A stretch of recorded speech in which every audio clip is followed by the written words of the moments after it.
Hey everybody, Lon from DPI Lab here, and today I want to talk to you about ink adhesion. So a lot of times with UV printers, you'll hear people say you can print on anything. And while technically that's true, if you can fit it on the printer, you can probably jet ink onto it. You want to make sure that you've got a good quality, durable print with great adhesion, ink adhesion. Now, ink adhesion is related to a number of factors, but the primary factor is the surface energy of the material that you're printing upon. Surface energy is typically measured in dynes per centimeter.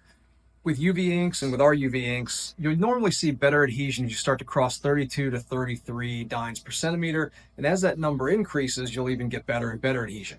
As that number decreases, you might lose adhesion. As an example, this is an ABS plastic. This has got about a 36 dyne. We printed on it, scored it, tape tested it, soaked it, tested it again, and we could barely move the ink.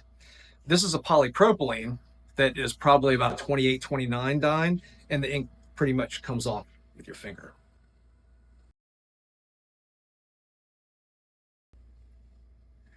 So when you're dealing with different materials and ink compatibility, how do you know the dyne level that you're dealing with?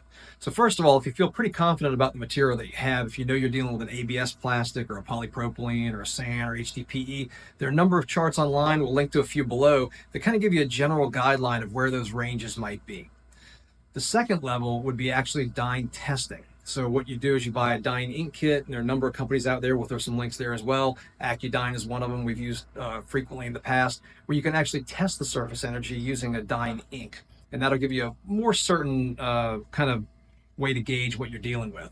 And finally, the best way to do it is to actually print on it. So if you're considering a UV printer, make sure you send samples of your materials into your prospective vendors, have them print on it, check the durability yourself to make sure it meets your standards. So how do you handle a situation in which you've got a material with low surface energy that's not getting good adhesion? Well, all's not lost, because there are plenty of ways to change the surface energy to make it more compatible with the ink. There are plasma corona treatments, treatments such as pyrosil, wipe on adhesion promoters, and even operations such as flame treating to kind of open up the surfaces and make them a little bit more compatible with the ink. What's right for you is going to depend on what matches your material and gives you the best compatibility with the ink. Thank you for watching this video. If you have questions about ink adhesion, ink chemistry, or anything else related to UV printing, please reach out to us anytime at dpi-lab.com. If you like this video, please drop a comment below, and we'll see you in the next video.